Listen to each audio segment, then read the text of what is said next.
নমস্কার। আমি আমার পাতাকান্দিবাসীকে গত 9 তারিখ মেতে ভোটের যে রেজাল্ট, এই রেজাল্ট নিয়ে কিছু একটা আমার মন থেকে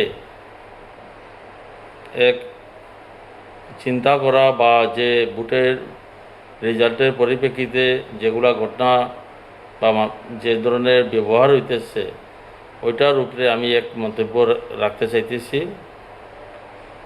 বিশেষ করে জনকল্যাণ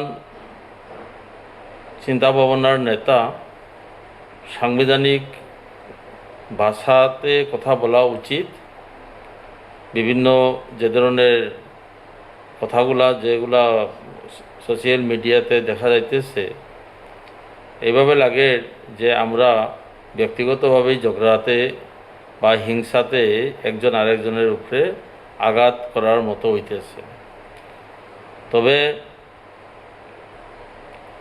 আমরা প্রকৃত রাজনীতির সংবিধানকে মেনে, ভারতের সংবিধানকে মেনে চলাটাই আমাদের জন্য শান্তি এবং সমাজ যে ব্যবস্থা সুন্দর আনন্দ রাখার জন্য একটা উপায়।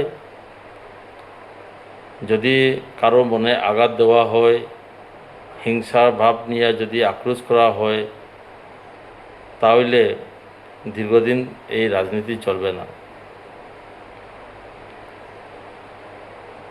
ভোটের প্রকৃত যে ফলাফল, এটা আমরা ইভিএমের থেকে কখনো পাবো না।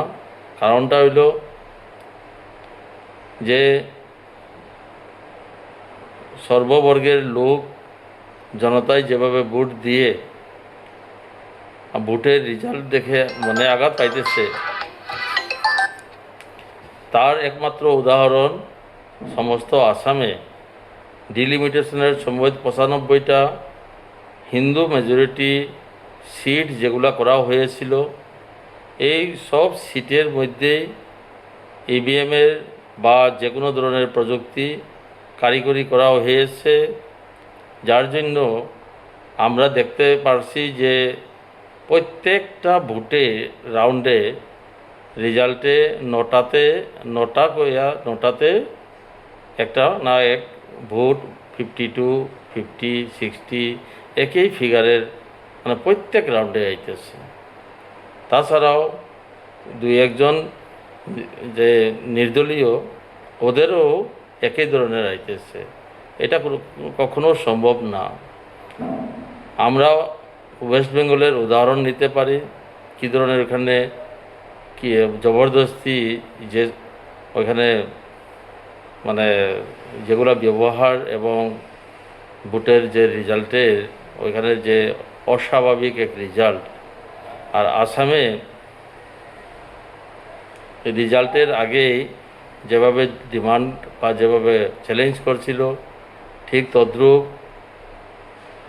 রেজাল্ট আওয়াটা এর মধ্যে নিশ্চয়ই কিছু একটা আছে। এটা জনসাধারণে নিশ্চয়ই বুঝব।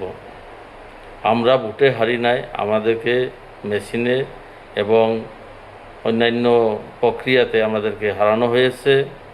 তবে আমি আমার পাতাকান্দির সর্ববর্গের জনতাকে আন্তরিক শুভেচ্ছা এবং ধন্যবাদ জানাইতেছি যে ওনারা নিজের শ্রম পরিশ্রম অন্তর থেকে নিজে টাকা খরচ করে, নিজের সময় খরচ করে যে এক নতুন অধ্যায় শুরু করার যে স্বপ্ন দেখিয়েছিল, এইটা আমরা কোনো কারণে অসফল, যদিও আগামীতে বেশ আমাদের দূর না, আমাদের অতি অতি নিকটে আছে আমাদের নেক্সট আমাদের অভিযান।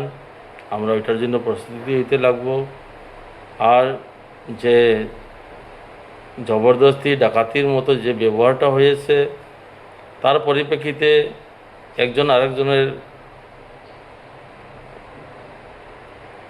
আক্রোশ যে ব্যবহারটা দেখা দিয়ে হইতেছে, এতে বোঝা যায় ভারতের সংবিধানকে ওরা উল্লঙ্ঘন করতেছে। ভোটে যে কোনো একজন জয়ী হবে, একজনেই জয়ী হবে। তাই আমাদের যে কোনো প্রকারেই হোক তৃতীয়বারের জন্য জয়ী হওয়া বিধায়ককে আমিও ধন্যবাদ দিতেছি। এই উদ্দেশ্যে দিতেছি যে জনসাধারণের প্রকৃত মঙ্গলের কাজ করব।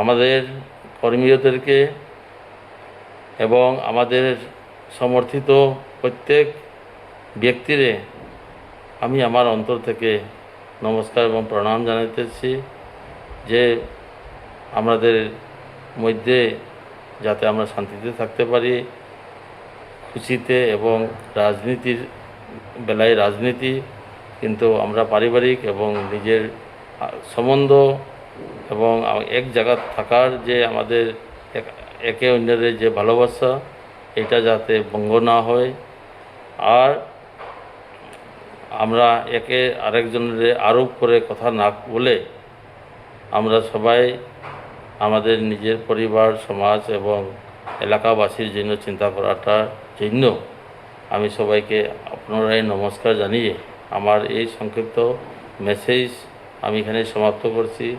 নমস্কার, জয় হিন্দ।